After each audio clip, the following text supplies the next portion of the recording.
Vice of India ਦੇ ਆਪ ਸਾਰਿਆਂ ਦਾ ਹਾਰਦਿਕ ਸਵਾਗਤ ਹੈ ਜੀ। ਮੈਂ ਤੁਹਾਡਾ ਹੋਸਟ ਐਮਪੀ ਸਿੰਘ ਤੇ ਮੇਰੇ ਨਾਲ ਅੱਜ ਸਟੂਡੀਓ ਵਿੱਚ ਮੌਜੂਦ ਨੇ ਵਿਨੀਪੈਗ ਦੇ top producer realtor madam Anju Kumar. Welcome. Thank you sir, thank you.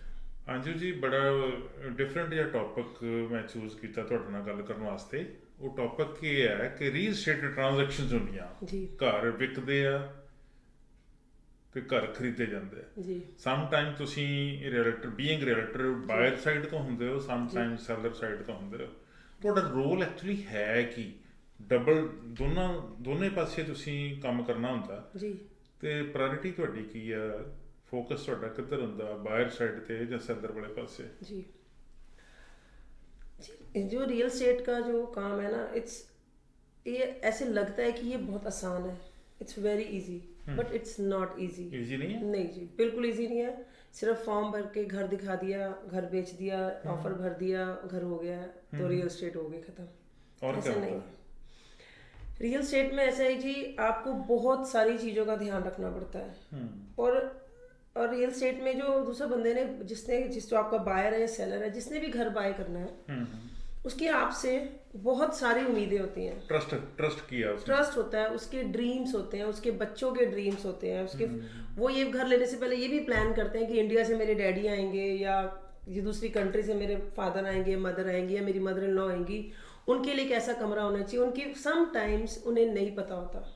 बस एक बार हमने पूछा अगर ऐसा करना चाहिए और ज़रूर करना चाहिए। उनकी जो रिक्वायरमेंट है आपने वो ज़रूर ध्यान रखनी है।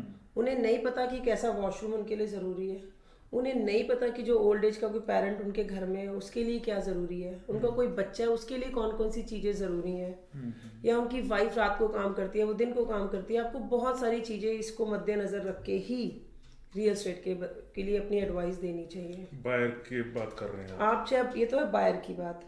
अब बात आएगी सेलर की। सेलर के लिए आपको सबसे पहले अपनी एक ऑनेस्ट ओपिनियन देनी चाहिए।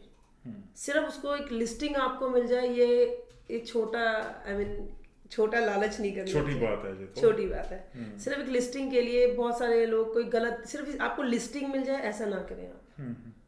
ये किसको कह रहे हैं? मतलब जो दूसरा रियल्टर, चाहे मैं अपने आप को कह रही हूँ, अपने आप को कह रहे हैं जी, ऐसा नहीं। आपको लिस्टिंग करने से पहले आपने उनको एक ऑनेस्ट ओपिनियन देनी है, आपने उन्हें कंपेरेबल्स देनी है, आपने उन्हें सच्चाई तक पहुंचाना है। सिर्फ लिस्टिंग लेने के लिए आप 350,000 के घर को आप ये नहीं कहेंगे सर ये तो 4,550 का बिक। मुझे जो लग रहा है आपकी इसी बात से, तो आपने जो ओपिनियन देना होता है ये है कि आपके प्रॉपर्टी की वैल्यू इतनी है। समटाइम वो कम सोचते हैं कि चलो इतने का बिक जाए, जान छूट जाए, अच्छी बात है। समटाइम वो हायर पेस पे बैठे होते हैं कि हमारा घर तो 5 लाख का है, लेकिन आप कहते हैं 5 का नहीं है, ये 460 का 465 का बिकेगा। समटाइम ये भी आपको कहना होता है कि इस घर में ये कुछ अगर थोड़ी सी चीजें आप अपग्रेडेशन कॉस्मेटिक करवा लो तो ये वाकई में आपको 5 का जी बिक जाएगा। ये बात है जी सर। समटाइम्स ना लोग इस बात को, आप तो प्रोफेशनल है पर वो जरूरी नहीं कि वो आपके अकॉर्डिंगली इसको सोच रहे हैं। उनको ऐसा लगता है कि हमें तो सिर्फ अपना माइंड सेट कर लेते हैं कि हमें इसके ऊपर $50,000 मिलना चाहिए बस। उनका उसको कोई मतलब नहीं है। नहीं, ऐसे कई बार ऐसे हो जाता है कि हमारी किसी से बात होती है, या इट्स नॉट अबाउट मी, हमारे बहुत सारे रियल एस्टेट एजेंट के लोग जब आपस में बात करते हैं तो कई बार क्लाइंट की गलती नहीं है, क्लाइंट के जो आसपास के लोग हैं ना उसको मिसगाइड कर देते हैं कि तेरा घर तो इतने का है, तेरा घर तो उतने का है। ऐसा नहीं होता। और आपको बिल्कुल, और मेरी अब जो बाकी जो लोग सुन भी रहे हैं उनसे भी रिक्वेस्ट है, जो प्रोफेशनल है उसकी बात माने।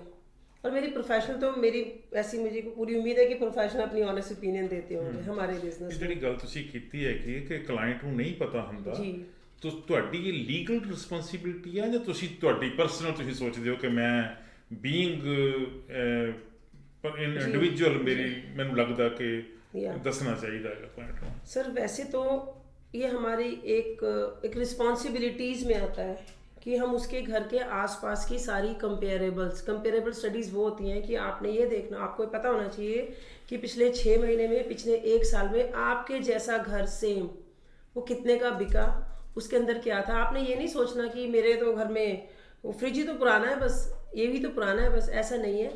आपने उस घर के अंदर क्या था वो भी आपने दूसरे रियल एस्टेट एजेंट से ओपिनियन लेनी है। ਇਹ ਤਾਂ ਰੀਅਲਟਰ ਨਹੀਂ ਦੱਸਣਾ ਹੁੰਦਾ ਜੀ जी ਕਿ ਇਹ ਸਿਮਿਲਰ ਸਾਈਜ਼ ਦਾ ਘਰ, सिमिलर साइज, उसका ਸਕੁਅਰ ਫੀਟੇਜ ਜਾਂ उसके ਕਿੰਨੇ गराज बेडरूम बंगलो है, टू स्टोरी है, या फ्रंट गराज है, या बैक गराज है, या बेसमेंट फुली फिनिश्ड है या नहीं है। तो इसलिए हमारा जो काम ये होता है कि हमने अपने दूसरे आई मीन सबको बताना होता है कि जो दूसरा आपका सेलर है, सॉरी ये बायर है, उन्हें बताना होता है कि बाय करने से पहले आपको प्रॉपर्टी इतने की मिल सकती है। अगर वो सेलर है तो आपने ये बताना है कि लिस्टिंग आपकी इतने की हो सकती है।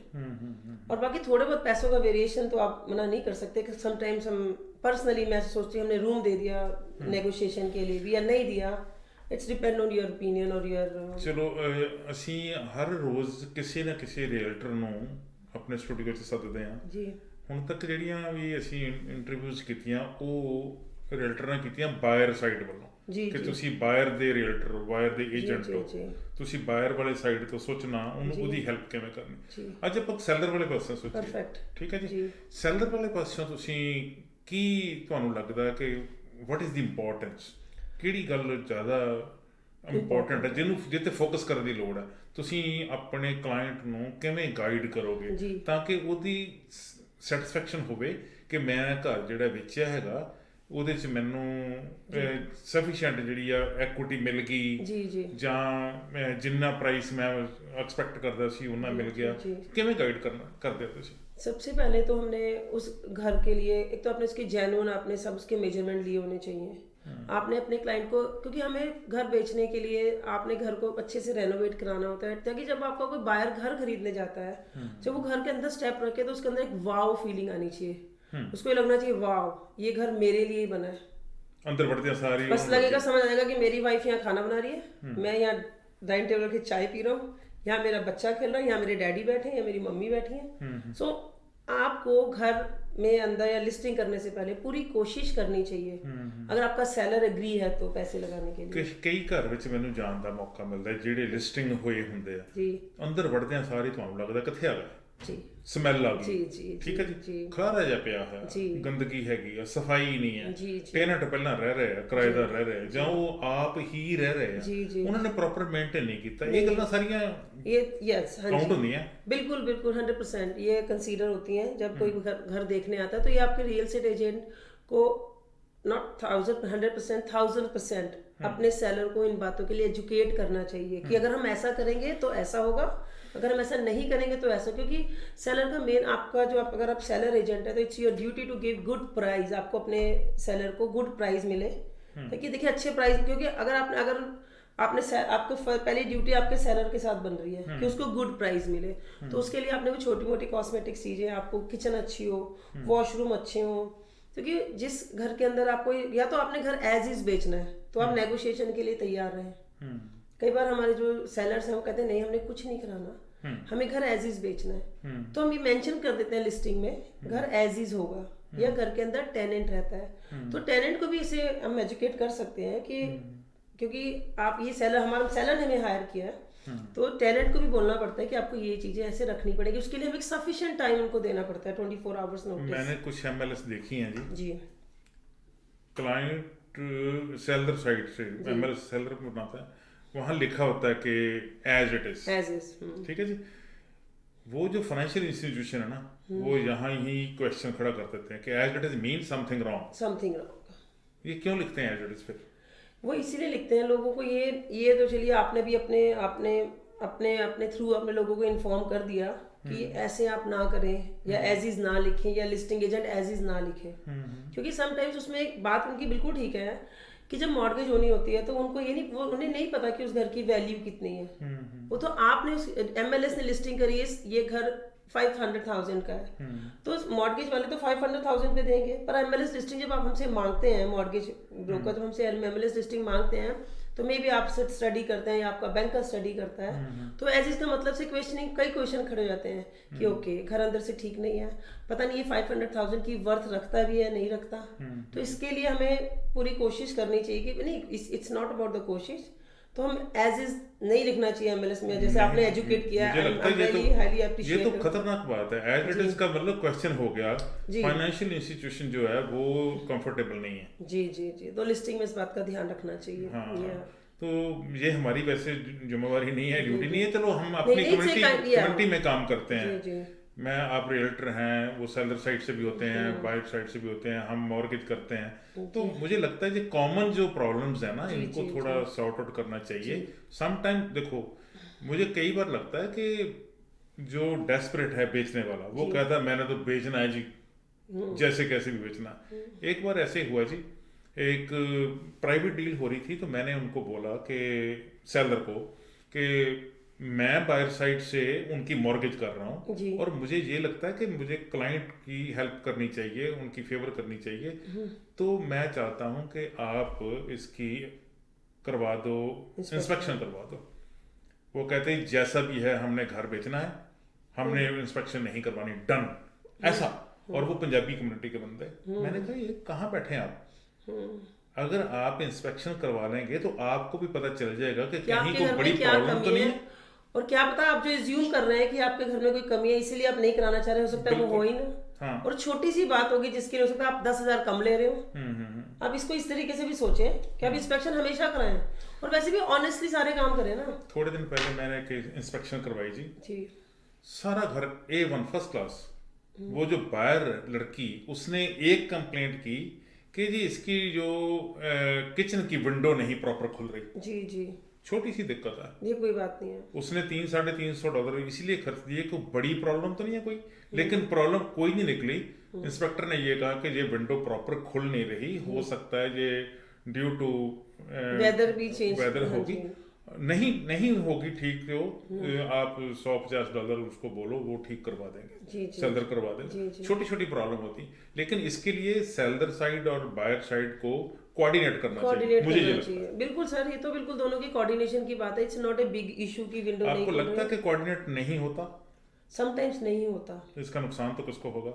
इसका नुकसान एक्चुअली नुकसान तो इसमें बायर को ऐसा लगता है उसका हो गया, सेलर को, सबकी सेलर को ये छोटी मोटी चीज़ों पे बिल्कुल ध्यान नहीं देना चाहिए। उसे बिल्कुल इस बात के लिए कंफर्टेबल रखना चाहिए बायर को कि ये छोटी मोटी चीज़ें। और सबसे बड़ी बात है, इंस्पेक्शन आपने करा ली है, आपकी इंस्पेक्शन कंडीशंस को अगर आपका सेलर मानता है, अगर आपने कुछ अमेंडमेंट करानी है तो आप उस डील की, इट्स योर चॉइस। अगर आपको लगता है घर मुझे बहुत पसंद है और सिर्फ $100 या $200 की बात है, आप अपने आप कर सकते हैं तो आप ले लें। अगर आपको लगता है नहीं मैं इस पे $100 भी नहीं खर्च सकता, आप उस डील से बाहर आ जाए, क्योंकि यू हैव ए ऑप्शन। अगर आपकी इंस्पेक्शन आपकी चॉइस की नहीं हुई है एंड आप नहीं उसके साथ करना चाहते तो ना करें। कई बार मैंने इस तरह लग रहा ਹੁੰਦਾ जी, ਜਿਹੜਾ ਬਾਇਰ ਹੈ ਉਹ ਆਲਵੇਜ਼ ਇਹ ਮਹਿਸੂਸ ਕਰਦਾ ਮੈਨੂੰ ਘਰ ਮਹਿੰਗਾ ਮਿਲਿਆ, ਜਿਹੜਾ ਸੈਲਰ ਹੈ ਉਹ ਆਲਵੇਜ਼ ਮਹਿਸੂਸ ਕਰਦਾ ਕਿ ਮੇਰਾ ਘਰ ਸਸਤਾ ਵਿਕ ਗਿਆ। ये तो सिर्फ ये वैसे ये मेंटालिटी आज भी है अकॉर्डिंग टू मी, और ये कल भी रहेगी। ये तो फितरत है ह्यूमन। ये साडी कम्युनिटी ਵਿੱਚ है तो नो एवरीवेयर, सॉरी एवरीवेयर हमारी कम्युनिटी से बाहर भी मैं बहुत काम करती हूँ। बीइंग रियल्टर, आप सेलर को कैसे सेटिस्फाई करते हैं कि आपको प्राइस जो मिल गया, जो आपने घर बेचा है, जितने पैसे मिल गए, मोर देन सफिशिएंट? आप उसकी कंपेरेबल दिखा दें उनको, आप कंपेरेबल दिखा दें।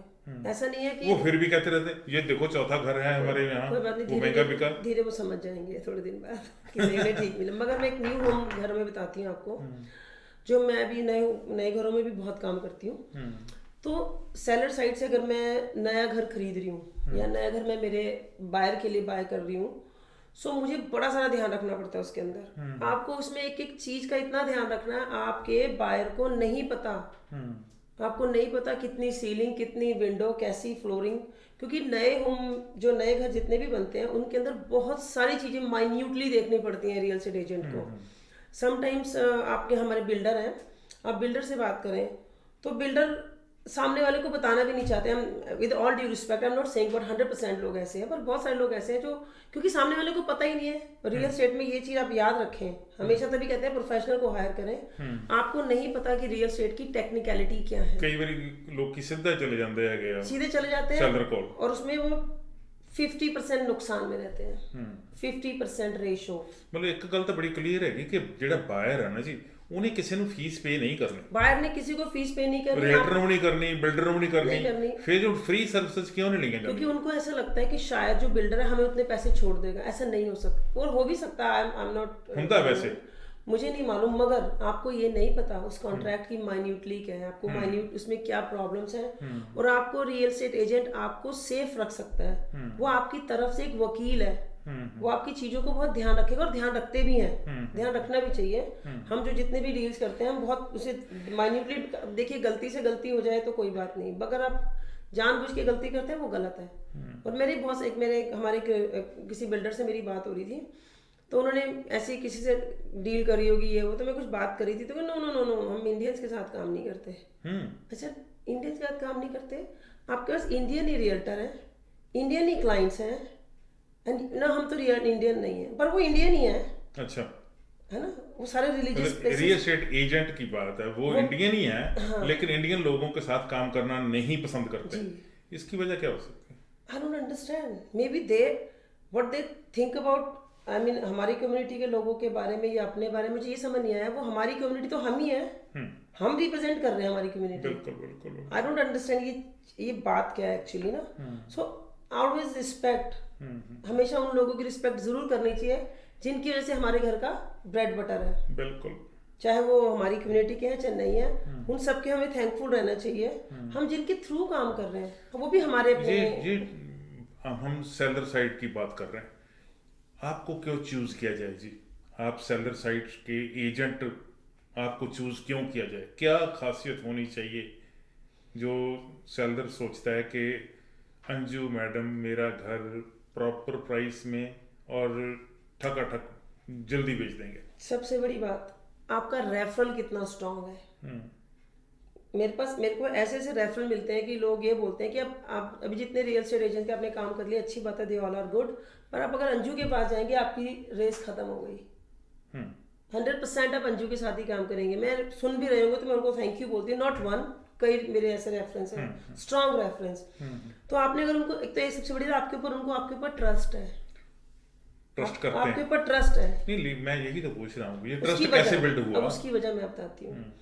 आपने एक तो आपने पूरी चीजें उनके सामने आप खोल के रख दें, उन्हें एजुकेट करें, उनसे कोई चीज हाइड करने की बिल्कुल जरूरत नहीं है। आप उन्हें ऑफर टू परचेज भी समझाएं, आप उन्हें डील भी समझाएं, आप उन्हें सब कुछ समझाएं, क्योंकि जब उन्हें समझ आ जाएगा तो वो आपको अंडरस्टैंड करेंगे, आपको हेल्प करेंगे डील में। एक मेरा क्वेश्चन है, जो बायर होता है वो उसके लिए वो कंडीशन डालता है कि अगर मेरी मॉर्गेज होगी तो मैं ये घर बाय कर लूंगा एस डेट तक। मान लीजिए आज की डेट में उसने ऑफर भरी है, वो कहता है कि 5 दिन 7 दिन 10 दिन में मैं आपको मॉर्गेज की लेटर बैंक से लेकर दे दूंगा। तो ये तो होगी प्रोटेक्शन उसकी। अगर उसकी मॉर्गेज नहीं होगी तो उसका जो डिपॉजिट है वो नहीं जाएगा। सेलर को कैसे प्रोटेक्ट करते हैं आप? सेलर को प्रोटेक्ट करने के लिए हम क्या करते हैं, उसके सम टाइम्स तो लोग बैकअप ऑफर भी ले लेते हैं। जैसे मान लीजिए आजकल बिडिंग बहुत होती है प्रॉपर्टी के ऊपर, तो हम सेलर के लिए क्या करते हैं, हम सबसे पहले उसको एक क्लीन ऑफर ढूंढते हैं। तो ये जो भी बिडिंग वाले, सेलर की इच्छा यही है, सेलर की भी इच्छा और रियल एस्टेट एजेंट को भी यही करना चाहिए। क्लीन का मतलब क्या, कंडीशन डालनी नहीं है, ऑलरेडी आपने एक प्री अप्रूवल ली हुई है मॉर्गेज की।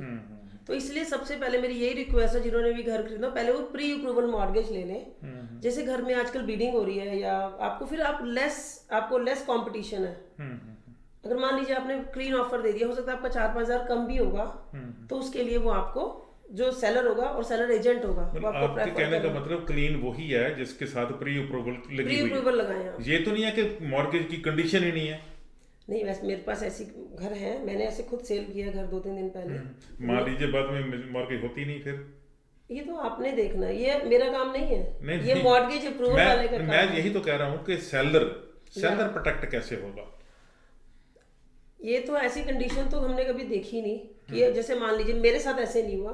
तो जैसे मान लीजिए मैंने घर कल मैंने सेल किया, मेरे पास 2-3 ऑफर थी, वॉट एवर द केस। सो मेरे पास एक ऑफर आई जिसके अंदर कोई कंडीशन इंस्पेक्शन की नहीं थी, उसमें कोई कंडीशन उसके साथ मॉर्गेज की नहीं थी। अच्छा। और इसी कॉम्पिटिशन में अगर एक और घर जो 20,000 ऊपर मेरे पास आता और उसके अंदर कंडीशन होती, तो ये मेरे सेलर की चॉइस होती है। बस सेलर की चॉइस हमेशा सेलर की चॉइस है। वो 10 ऑफर पड़ी हैं, उसके बाद उसे देखना, हो सकता है सबसे कम अमाउंट वाली वो उसको बेच दे, ऐसा होता है। तो इसलिए मेरी सबसे रिक्वेस्ट है कि आप पहले मॉर्गेज की प्री अप्रूवल लें, ताकि आपको बिडिंग में आप लेस कंपटीशन में आ जाएंगे, तो आपके लिए आसान है घर लेना। महंगा भी नहीं मिलेगा, अगर प्री अप्रूवल करवा रखी है तो वो सेलर को कॉन्फिडेंस होता है कि इसकी मॉर्गेज हो जानी है, मुझे चिंता नहीं है, दोबारा मार्केट में नहीं आएगा। जिस दिन आपने डिसाइड कर लिया, आपने एक बार मार्केट में घर लिखा गया सोल्ड, या पेंडिंग, या दोबारा फिर आता है 10 दिन बाद 15 दिन बाद Yeah. कि बैक टू मार्केट, Yeah. को बैड इंप्रेशन होता है इसका? बैड इंप्रेशन कुछ नहीं है, क्योंकि फाइनेंसिंग बहुत सारे घरों की नहीं होती, हमारी भी बहुत प्रॉपर्टी ऐसे वापस आ जाती है, पर थोड़ा सा आपको फिर नेगोशिएशन, ऐसा सामने वाले रियल्टर को, पर्सनली इट्स माय ओपिनियन, हम सोचते हैं हम इसमें नेगोशिएशन मांग लेंगे, कोई घर मिले है ना जी, मिले अलग बात है। कोई घर है जो 3-4 महीने तक बिकता ही नहीं है, जी क्या वजह हो सकती है? देखिए, इन माय ओपिनियन हर हर घर तो सारे घर बिक जाते हैं, कोई ऐसी डील नहीं है, पर मान लीजिए एक्सपायर भी हो जाते हैं, या तो सबसे पहले आपने कोई ओवर प्राइसिंग ना कर रखी हो घर के ऊपर, उसकी वजह ये सबसे भी, important एक वजह ये होती हो एक सकती वजह ये है ओवर प्राइस जी, दूसरी वजह ये भी हो सकती है घर अंदर से इतना वाव फीलिंग नहीं है, या किसी इन्वेस्टर के लिए भी ठीक नहीं है, कोई टेनेंट के लायक भी वो घर, जैसे टेनेंट सोचते हैं कि घर ठीक ठाक मिल जाए, क्योंकि उनको रहना नहीं होता, वो सोचते हैं कि लेस रेंट देना पड़ जाए, तो इसके लिए अब वो ये वजह ये भी रह सकती है। आपने सभी वजह जो वो बताई हैं, वो सेलर के ऊपर बात आ गई, सेलिंग एजेंट के ऊपर बात नहीं आती कोई? एजेंट का सबसे आपने ऑनेस्ट ओपिनियन देना उनको, agent can't force your seller कि आप ऐसा अगर उसने ओवर प्राइस लगा दिया तो सेलर की 100% सेलिंग एजेंट जिम्मेवार है। 100% उसे एक हफ्ते बाद बता देना चाहिए कि आप इसे 10,000 2,000 5,000 नीचे कर दें आप, वो एक जेन्युइन बात है, क्योंकि घर मार्केट में ज्यादा देर रहना ठीक नहीं, ज्यादा दिन नहीं रहना चाहिए। वो उसका बैड इंप्रेशन घर के ऊपर भी जाता है, और सेलिंग एजेंट भी रिस्पॉन्सिबल है, ये कहना चाहते हैं? मैं नहीं मान सकती सेलिंग नहीं कहना? एजेंट, हमारे पास बहुत सारे ऑफर आते हैं, सेलर नहीं लेता, एवरीथिंग अराउंड की आपके सेलर पे है सारी चीज, सेलर क्या चाहता है, क्योंकि सेलर अपनी प्रॉपर्टी नहीं, अगर उसने सेलिंग एजेंट ने पहले एजुकेट कर रखा है सेलर को, नहीं एजुकेट हुआ सेलर, तब क्या करोगे? अच्छा, होता ही नहीं है, नहीं हुआ ये भी educate, चांसेस हैं? हो सकता है। अच्छा अच्छा। और हो सकता है, जैसे मान लीजिए आजकल कमर्शियल है, कुछ टाइम की बात भी है, जैसे कमर्शियल है, कमर्शियल थोड़ा स्लो है, क्योंकि लोगों के पास रेंट देने के लिए नहीं है, तो कमर्शियल थोड़ा स्लो है, तो जो सेलर है, सेलर को 100% पता है, उन्हें पता है कि नो दैट्स ओके, कि सर आप कमर्शियल हो रहा है, जैसे रेजिडेंशियल लोगों को पता है मेरा घर बेच दो, मैं ऐसे लोग कह रहे हैं हम अपार्टमेंट मूव कर जाते हैं, घर बेच दो। अभी आपने एक बात की, मुझे लगता है उसके ऊपर थोड़ा सा और ध्यान देना चाहिए। आपने कहा जी कुछ लोग ऐसे होते हैं, वो कम्युनिटी के बंदे हैं, कम्युनिटी में ही काम करते हैं, लेकिन वो दिल में रखते हैं यार क्या हमारी कम्युनिटी अच्छी नहीं है, ये लोग अच्छे नहीं है, ये बिडिंग करते हैं, ये ऐसे कभी उधर ध्यान करते हैं। वो कैसे होता है? मुझे ये लगता है कि मान लीजिए एक क्लाइंट है, वो आपको भी कांटेक्ट कर रहा है, किसी और को भी कर रहा है, तीसरे को भी कर रहा है, चौथे को भी कर रहा है, सभी को ऐसे ही वो, मैं नहीं कहता कि वो बेवकूफ बना रहा है, और सच उसको पता ही नहीं है कि एक के साथ काम करना चाहिए। और मार्केट में अगर वो कोई भी घर आया हुआ है मार्केट में बिकने के लिए, तो उसका सस सभी को है, बिल्कुल। MLS ये क्लाइंट को नहीं पता होता, क्लाइंट को क्लाइंट ये सोचता है कि अंजू के पास घर बहुत है, दूसरे ABC कोई और है, उसके पास तो कुछ घर है ही नहीं, लोगों को ऐसे लगता है। बिल्कुल सही बात है, ऐसी ये बात है ना। मैं आपकी बात से 100% एग्री हूं, 100%। तो मुझे आप किस कम्युनिटी के साथ, मतलब एक कम्युनिटी का नहीं, आपको किसी के साथ भी काम हम सभी साथ काम करते हैं, बट मैं अपनी कम्युनिटी के साथ भी बहुत काम करती हूँ, मतलब कंफर्टेबल आप? 100% कंफर्टेबल हूँ। हमारी कम्युनिटी के लोग बहुत अच्छे हैं, बहुत अच्छे, आपको हेल्प करते हैं, आपकी बात को समझते हैं। किसकी हेल्प करते हैं? वो आपकी, जैसे अगर आप एजुकेट कर रहे हैं और वो समझ रहे हैं आपकी बात को, 1000 क्वेश्चन आपसे पूछ सकते हैं, उसके लिए आपको भी पेशेंस रखनी, क्योंकि उन्होंने स्टडी नहीं की है।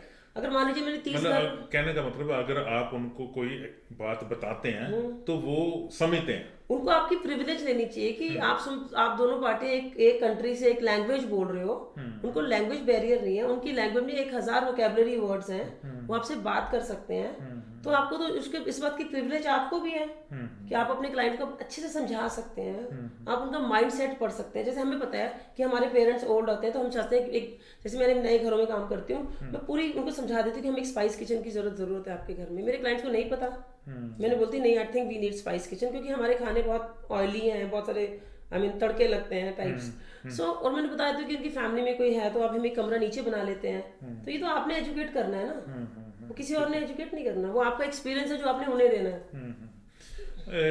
वैसे तो सेलर और सेलिंग एजेंट बहुत फ्रेंडली होने चाहिए। बिल्कुल बिल्कुल। ये पता नहीं आप शेयर करेंगे कि नहीं, कैसे फ्रेंडली होने चाहिए? फ्रेंडली मतलब कि सच्चाई बता देनी चाहिए एक दूसरे को, जेन्युइन बताएं आप। आपके क्योंकि आपके बीच में कोई कम्युनिकेशन गैप नहीं होना चाहिए किसी भी चीज का, प्राइस को लेके, घर के अंदर कोई भी कमी है तो आप अपने एजेंट को जरूर बताएं। क्योंकि एक प्रॉपर्टी डिस्क्लोजर स्टेटमेंट पीडीएस हम देते हैं, उसके अंदर आपने पीडीएस में एकदम सब सही लिखा होगा, वो आगे आपके लिए भी आसान है और आपके एजेंट के लिए भी आसान है। It means you are taking responsibility, मतलब ये लीगल है सारा, बिल्कुल 100% लीगल। अगर ओनर उस घर में रह रहा है तो सामने देना ही पड़ता है कि हम भाई क्लॉज डालते हैं कि अगर ओनर उस घर में रह रहा है तो हमें प्रॉपर्टी डिस्क्लोजर चाहिए, क्योंकि ओनर उस घर में रह रहा है। ये ऑफर का पार्ट नहीं है अदरवाइज, ये ऑफर का पार्ट है, ऑफर का पार्ट है। हम ऑफर के अंदर लिखा होता है कि 24 आवर्स में हमें पीडीएस देनी पड़ेगी, और समटाइम्स पीडीएस उस लिस्टिंग के साथ भी सप्लीमेंट्स में लगे होते हैं। तो आपको पीडीएस पे हमेशा ध्यान देना चाहिए। इसका फायदा क्या है पीडीएस का? सेलर को बायर को तो फायदा ही है, बायर को तो पता चल जाएगा क्या इस घर में है क्या नहीं। सेलर को क्या फायदा? सेलर को भी ये फायदा है कि जब मान लीजिए थोड़े दिन में उस घर में वो प्रॉब्लम इशू हो गई या कुछ ऐसा हो गया और पीडीएस में उसने लिख के दिया कि ये सब ठीक था या लिटिल बिट ये प्रॉब्लम थी या प्रीवियसली कुछ ऐसा गलत हुआ हो, किसी इंश्योरेंस कंपनी में एड ऑन था या किसी हाइड्रो में एड ऑन था या कहीं भी किसी लीगल या किसी गवर्नमेंट की इंस्टीट्यूट में वो मेंशन था, तो उसको पता होना चाहिए कि कल को आपका इशू हो गया और आपने पीडीएस में क्लियर नहीं किया तो आप उसके लिए सू हो सकते हैं। आपकी जिंदगी ये सेलर का ट्रस्ट भी बनता है ना कि उसने पीडीएस में सब कुछ लिख दिया। सेलर बायर इसको वैसे पॉजिटिव लेता है कि देखो जी सारा कुछ उसने बता दिया, तो देना ही पड़ेगा सेलर ओनर को।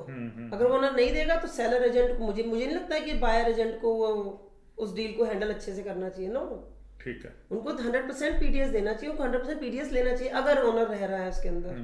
अगर वो कहता है मैं पीडीएस नहीं दे रहा हूँ तो मान लीजिए रेंटल प्रॉपर्टी है, वो कहता है मैं तो यहाँ रहा नहीं, उनकी कोई लीगल लायबिलिटी नहीं है, लीगल लायबिलिटी नहीं है, वो फिर भी उसको पीडीएस देना चाहिए या नहीं देना चाहिए? नहीं सर, वो लेंगे नहीं, हमने वो मानेंगे हम, वो क्यों देगा जब उस घर में वो रह ही नहीं रहा, वो कहेगा मैं नहीं रहता, टेनेंट रहते हैं, मुझे नहीं पता, वो सप्लीमेंट होगा ही नहीं, वो लिखा होगा नो पीडीएस अवेलेबल। क्यों अवेलेबल नहीं? क्योंकि वो रेंट पे था। हाँ, और इसके लिए इंस्पेक्शन कराएं, आप इंस्पेक्शन कराएं, उसका अल्टरनेटिव इंस्पेक्शन है। इंस्पेक्शन तो मैं तो हर किसी प्रॉपर्टी में इंस्पेक्शन जो है वो मैं पूरी सजेस्ट करती हूँ, सलाह देती हूँ, आप कराएं, दूसरी पार्टी कराएं। मैंने कोशिश ये की थी कि सेलिंग साइड की बातें करें, लेकिन ज्यादा मुझे लगता है कि बायर साइड की नहीं, सेलिंग साइड की बातें भी हैं सर, ये सेलर साइड की बातें भी हैं कि आपने अपने सेलर को हमेशा पता होना चाहिए। सेलर भी इंस्पेक्शन करवा ले तो वो क्या बुरी बात है? बहुत अच्छी बात है, वो जो सेलर करा के अगर कोई प्रॉब्लम आ जाए तो ठीक कर ले पहले ही। 100% सर, तो वो कहने वाला होगा देखो मैंने इंस्पेक्शन करवा रखी है, इसमें कोई दिक्कत नहीं है, प्राइस अच्छा मिलेगा, मैं प्राइस ये लूंगा। आप इंस्पेक्शन रिपोर्ट दिखाएं, लिस्टिंग एजेंट जो है उसको लिस्ट में लिख दे कि रिसेंटली हमने इंस्पेक्शन करी है, आप चाहें तो हम आपको इंस्पेक्शन की रिपोर्ट दे सकते हैं। तो वो इंस्पेक्शन की रिपोर्ट की लायबिलिटी अपने आप ही दूसरे सेलर की बनती है या सेलर की इंस्पेक्टर की बनती है।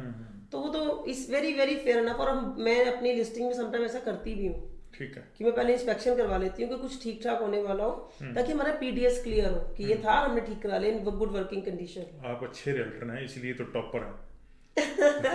टॉपर होने भी चाहिए, ये हमारी कॉम्प्लीमेंट्स भी हैं और हमारी आगे इच्छा भी है कि आप ऑलवेज टॉपर हों और कम्युनिटी में आप सेवा करें। कम्युनिटी बहुत बड़ी है, बहुत अच्छी है हमारी कम्युनिटी, बहुत अच्छी है हमारी कम्युनिटी भी अच्छी है, दूसरे भी अच्छे हैं। तो हमारी कम्युनिटी तो सर अच्छी है, दूसरे तो हमें जानते नहीं है, फिर भी हम उनके साथ काम करके हमें प्रूव करना पड़ रहा है। हमारी कम्युनिटी हमें प्रूव करने के लिए ज्यादा तंग नहीं करती है, वो हमारे को मान जाती है। दूसरों के, मैं बहुत सारे फिलिपिनोज के साथ काम करती हूँ, मैं बहुत सारे एशियन कंट्रीज हैं, मैं बहुत सारे वाइट पीपल में भी काम करती हूँ, ऐसा नहीं है, मेरे बहुत सारे मेरे बायर्स हैं जिनके साथ मैं काम करती हूँ। आई एम ग्रेटफुल टू, मैं उनकी भी बहुत ग्रेटफुल हूँ। सभी के साथ काम करने पर आपको तसल्ली है, 100% कॉन्फिडेंस है पूरा, 100% सैटिस्फैक्शन है, सब लोग बहुत अच्छे हैं, कोई ऐसी बात नहीं। और अगर कुछ हो जाता है तो आप उसको एडमिट करें और उसको कैसे फिगर आउट करना है वो करें, कोई ऐसी बात नहीं, आपको कोई परफेक्ट नहीं है, हम भी कुछ चीजें स्किप कर जाते हैं, हम राइट वे दूसरे रियल्टर से बोल देते हैं जी ये प्रॉब्लम है। आपने समय निकाला, बहुत अच्छी बातें की, लोगों को एजुकेट किया, बहुत सारी बातें मुझे भी पता चली, आपका बहुत बहुत धन्यवाद। Thank you very much.